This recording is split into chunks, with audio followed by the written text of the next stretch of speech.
अरे जिस लड़की के साथ तुम प्यार करते हो उसके सामने अपने प्यार का इजहार नहीं कर सकते, लानत है तुम पर। मैं क्या करूं दिव्या, रश्मि तो अशोक से मोहब्बत करती है। नहीं प्रेम, रश्मि की माँ को कैंसर है, हॉस्पिटल और घर का खर्चा अशोक उठाता है। रश्मि की मजबूरी है, वरना अशोक जैसे घमंडी और बदतमीज लड़की को कोई लड़की अपने पास तक न फटकने दे। थैंक यू दिव्या, आज तुमने मेरे अंदर का कांटा निकाल दिया। मैं अभी जाके रश्मि से अपनी सारी दिल की बातें कह देता हूँ।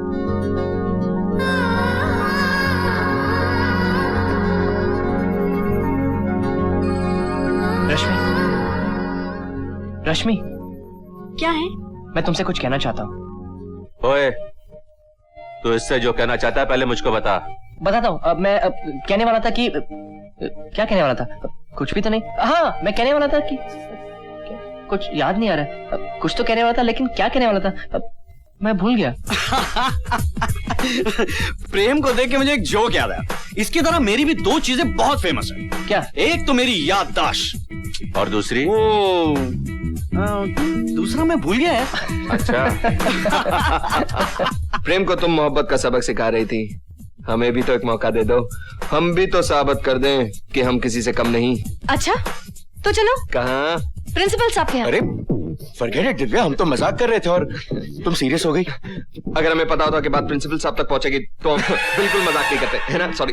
चलो बाय बाय। बाय दिव्या। क्या हुआ हीरो? दिल टूटा या सर फूटा? सर फूटता तो कोई गम नहीं होता यार, आज तक दिल टूट गया। भगवान ने सिर्फ इन्हीं लड़कियों को दिल तोड़ने का हक क्यों दिया है यार? बस यही तेरी प्रॉब्लम है। अब दिल और लड़की के बीच में भगवान कहाँ से आ गया ये मेरी समझ में। ए अतुल, सारा कॉलेज जानता है कि तू नास्तिक है, हम दोनों को नास्तिक बनाने की कोशिश मत करना। चल मदन। सी यू गाइस। विवेक, तू ही मेरा एक ऐसा दोस्त है जिसके लिए मैं जान दे भी सकता हूँ, जान ले भी सकता हूँ। अब तुम लोग भगवान को मानते हो, मैं तुम लोग को नहीं रोकता यार। जिस चीज को मैं जानता नहीं, पहचानता नहीं, मैं नहीं मानता भगवान को। अतुल, हर इंसान को कभी ना कभी भगवान को मानना ही पड़ता है यार। और मेरा दावा है कि तेरी जिंदगी में ये समय बहुत चल जाएगा। तुम कॉलेज की मिड टर्म में ही अपना घर छोड़कर हॉस्टल में क्यों आ गई? दरअसल मेरे डैडी हमेशा बीमार रहते थे, मेरी जिद की वजह से माँ उन्हें हिल स्टेशन ले गई। आई एम फिनिश, मैं जा रही हूँ।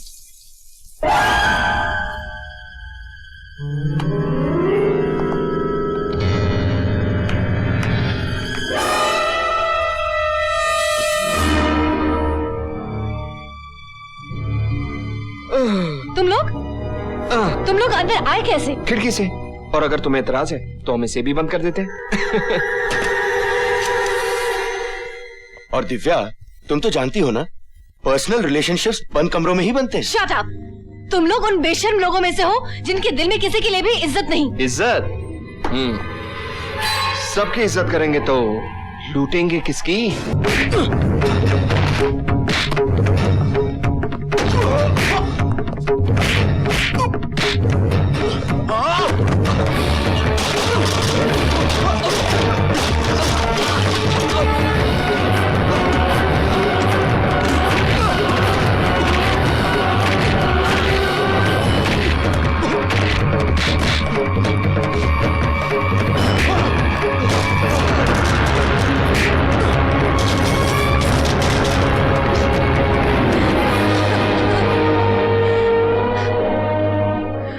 मेरी दिव्या को छूने की सजा तो मैंने उन्हें दे दी, लेकिन एक लड़की की इज्जत पर हाथ डालने की सजा अभी बाकी है।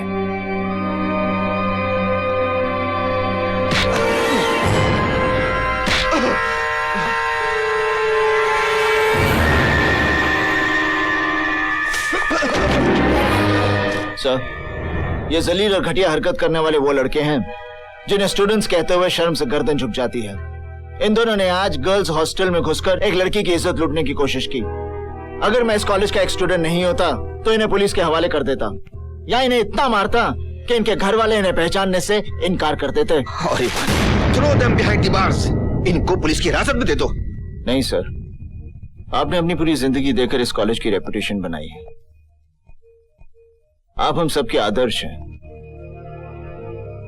इन दोनों ने जो जलील हरकत की है उसकी सजा आप इन्हें देंगे। लानत है मेरे कॉलेज के स्टूडेंट्स। नेवर। मैंने तुम दोनों को इस कॉलेज से रेस्ट्रिकेट कर दिया, and I will see to it कि तुम दोनों को किसी भी कॉलेज में एडमिशन ना मिले। हमें माफ कर दीजिए सर, हमसे भूल हो गई, हमारा करियर स्पॉइल हो जाएगा सर, हम होश खो बैठे थे सर। सर हम आपसे वादा करते हैं जिंदगी में ऐसी भूल दोबारा नहीं करेंगे सर, हमारा विश्वास कीजिए, हमें माफ कर दीजिए सर। अगर दुनिया में तुम्हें कोई माफ कर सकता है तो वो है वो लड़की दिव्या। दिव्या, हमें पता है कि हम माफी के काबिल तो नहीं है, मगर इंसानियत के खातिर हम हाथ जोड़ते हैं, हमें माफ कर दो प्लीज। इंसान की पहली गलती तो भगवान भी माफ कर देता है, please forgive us. Come on यार दिव्या, माफ कर दे, गलती किसी से भी हो सकती है। अगर ये हरकत इन लोगों ने प्रीति के साथ की होती तो तुम क्या करते? हाथ पैर तोड़ देता मैं, लेकिन फिलहाल तुमसे हाथ जोड़कर माफी मांग रहे यार, माफ कर दे। दिव्या, एक बात कहें, तुम्हारी जैसी खूबसूरत लड़की को देखकर मरे हुए आदमी का भी दिल धड़क उठे, फिर तो ये जीते जागते नौजवान है, इनका क्या हाल होगा? अरे तुम इसे मना रहे हो कि बता रहे हो? अरे यार, बनाने के लिए ही बता रहा हूँ। दिव्या प्लीज इन लोगों को माफ कर दो। दिव्या, चाहे तुम टॉस करवा लो या डेमोक्रेटिक तरीके से वोटिंग करवा लो, पर रिजल्ट सिर्फ एक ही होगा कि तुम्हें इन दोनों को माफ कर देना चाहिए। दिव्या, जहाँ सब लोग तुम्हें इतना मना रहे हैं वहाँ तुम्हें मान लेना चाहिए, वरना हम लोग सब समझेंगे कि तुम्हें अपनी खूबसूरती पर कुछ ज्यादा ही गुरूर है। कम ऑन प्लीज, माफ कर दो ने। सुनो, मेरे पास एक सोल्यूशन है, मैं एक जोक सुनाता हूँ और अगर दिव्या ने मुस्कुरा दिया तो समझो तुमको माफी हो गई, ठीक है?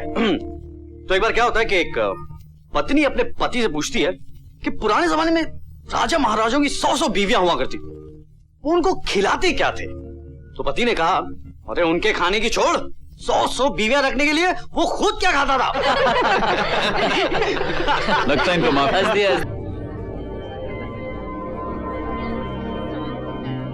हम लोग जिंदगी भर दूसरों की शादी में नाचते रहेंगे या वो दिन भी आएगा जब दूसरे हमारी शादी में नाचेंगे? दूसरे भी हमारी शादी में नाचेंगे, लेकिन दिव्या, आज रात मैं बिजनेस के सिलसिले में लंदन जा रहा हूँ, वहाँ से लौटते ही शादी की तारीख तय कर लेंगे। ये बताने के लिए तुम्हें आज का ही दिन मिला था? उस दिन मैं हॉस्टल में तुम्हें यही बताने आया था, लेकिन उन कमीनों की वजह से बात रह गई। तुम ये क्यों नहीं कहते कि तुम्हें ग्रेजुएट बीवी चाहिए? क्योंकि 2 महीने के बाद मेरा फाइनल एग्जाम है। कितने बजे की फ्लाइट है? देखो, तुम मुझे एयरपोर्ट छोड़ने नहीं आ सकती क्योंकि मेरा छोटा भाई मुझे छोड़ने आ रहा है।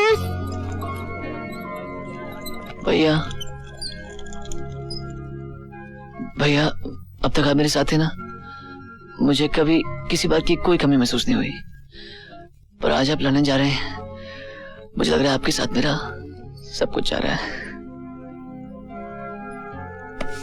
विवेक, तू छोटा है ना, इसलिए तू अपने दिल की बात कह सकता है। देख, मैं कुछ महीनों में ही तो वापस आ जाऊंगा। विवेक, मेरी गैर हाजिरी में खूब दिल लगा के पढ़ना।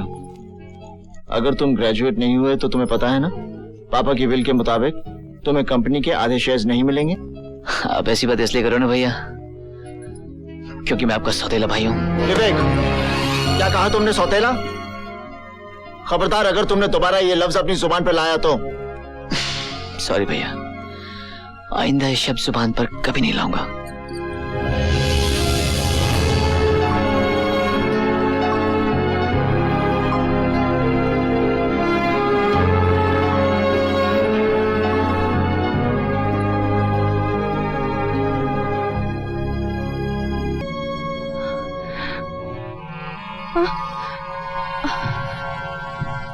दिव्या, तो रात को वहां कैसे पहुंच गई? न जाने में वहां कैसे चली गई। मुझे लगा मुझे कोई पुकार रहा हो। ये पुकार किसकी थी दिव्या? किसी मर्द की या औरत की? ये तेरी तरह नहीं है, इसको किसी लड़के को पुकारने की जरूरत नहीं है, बस इशारा कर दो चल देती है। जस्ट शट अप यार। वो तो अच्छा हुआ मैंने तुझे गेट से बाहर जाते हुए देख लिया।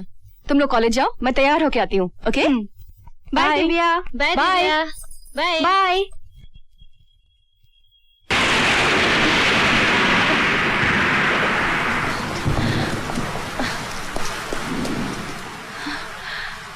वसुंधरा, मैं आऊं?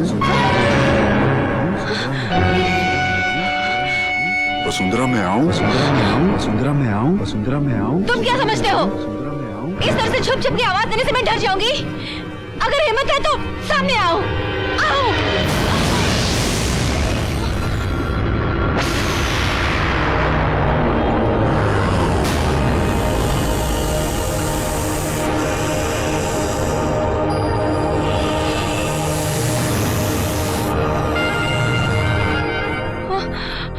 यहाँ सदियों से तुम्हारा इंतजार कर रहा हूँ। मुझे तुम्हारी कोई बात नहीं सुननी। इसमें तुम्हारा कोई कसूर नहीं है।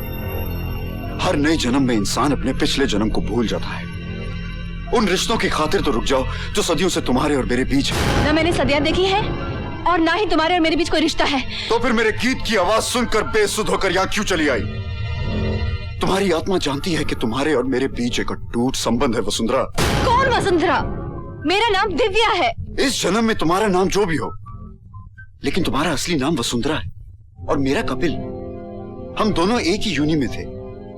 मैं एक नाग हूं और तुम मेरी प्रेमिका थी। सांप और मेरा प्रेमी? हाँ वसुंधरा, हाँ। तुम में और मुझ में सिर्फ एक ही अंतर था कि उस जन्म में मैं एक इच्छाधारी नाग था और तुम्हारे जीवन के 100 वर्ष पूरे होने के बाद तुम एक इच्छाधारी नागिन बनने वाली थी।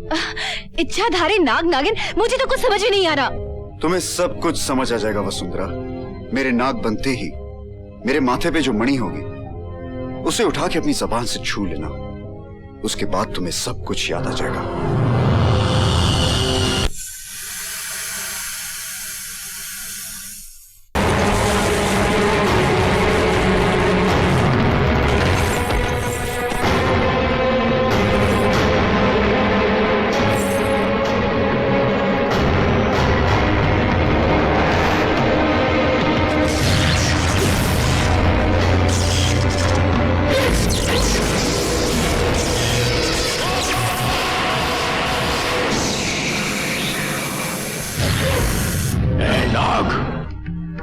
नागिन, आज तुम दोनों के कारण मेरी वर्षों की तपस्या भंग हो गई। आज पूर्णमासी की रात मेरा ईश्वर से मिलन निश्चित था, जिसे तुम दोनों ने खंडित कर दिया है। इच्छाधारी नाग, मैं तुझे श्राप देता हूं। जिस नागिन से तू अपने प्राणों से भी अधिक प्रेम करता है, आज सूर्यास्त के समय उसकी मृत्यु हो जाएगी। तू अकेले ही जिएगा और तेरा जीवन तेरे लिए श्राप बन जाएगा। हमें क्षमा कर दीजिए महाराज। अगर हमें मालूम होता कि आप अपनी तपस्या में यहाँ लीन हैं, हम यहाँ भूल से भी नहीं आते महाराज। हम यहाँ भूल से भी नहीं आते। यह भूल नहीं, अपराध है और अपराधी को दंड मिलना निश्चित है। केवल दंड